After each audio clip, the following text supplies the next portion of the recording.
Hello friends, అన్నీ ఇంట్లో ఉన్న వాటితోనే చాలా తక్కువ ఇంగ్రీడియంట్స్తోనే పల్లీలు కట్లీ అండి.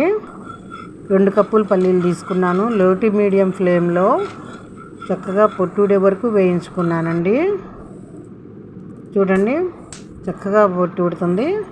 తెల్లగా కూడా ఉన్నాయి. ఇవి తెల్లగా ఉన్నాయండి. ఇప్పుడు వేరుశనకాయలు ఒలుసుకున్న పప్పు అండి. ఇవి బాగా ఆయిల్ ఉందండి. ముద్దల్లే వచ్చింది, పొడి పొడిగా రాలేదు. ఇంకా దీనిలోనే ఇంకా 3 స్పూన్లు ఈ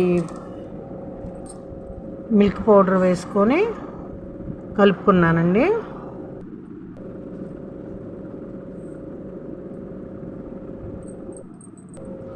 కోవా ఫ్లేవర్ కోసం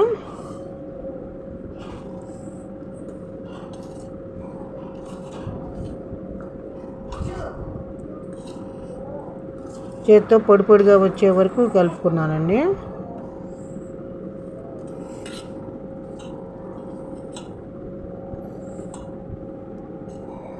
ఒక కప్పు షుగర్ పెట్టుకుని ఇప్పుడు ఒక ప్యాన్లో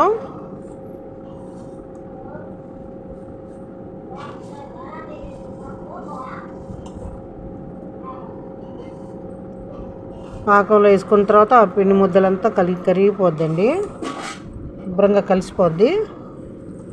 1 కప్పు షుగర్, 1/2 కప్పు వాటర్ వేసుకున్నానండి. పంచదార అంతా కరిగి తీగ పాకం ఇలా వచ్చిందండి. ఇది వేసుకుని పిండి ముద్దలు లేకుండా కలుపుకోవాలండి.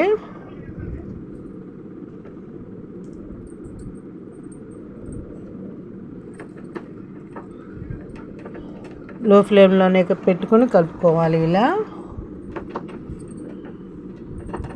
కలిసిపోయిందండి. ఎక్కడ పిండి ముద్ద లేదండి. చూడండి ఎట్లా ఉందో, గట్టిపడిందండి. ఇప్పుడు 1 స్పూన్ నెయ్యి వేసుకోవాలండి.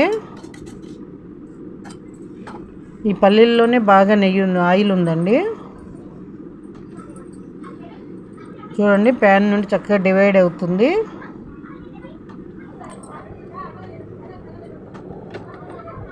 ఉండకు రానిచ్చి ఇప్పుడు బటర్ పేపర్ మీద వేసుకున్నానండి.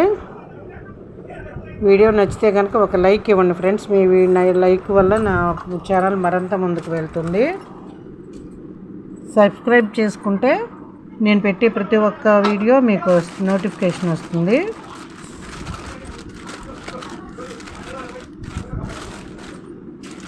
కామెంట్ పెట్టండి ఫ్రెండ్స్ వీడియో నచ్చితే.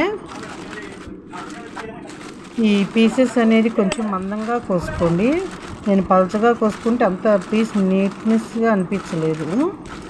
పలచగా కావాలని కోసుకున్నాను.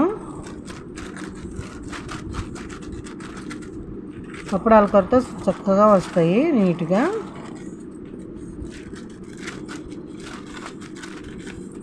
బాగా పలచగా కాకుండా కొంచెం మందంగానే ఉంచుకోండి.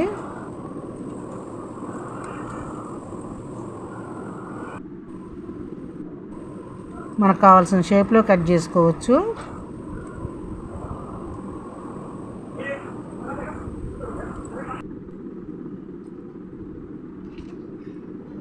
నేను ఈ షేప్లో కట్ చేసుకున్నాను. ఈ ఆయిల్ అంతా పల్లీల్లో ఆయిలే ఫ్రెండ్స్. నేను 1 స్పూనే నెయ్యి వేసుకున్నాను. పల్లీల్లో ఆయిల్ అది అంతాను. కొంచెం నెయ్యి అప్లై చేసుకున్నాను. బటర్ పేపర్కి రెడీ అండి.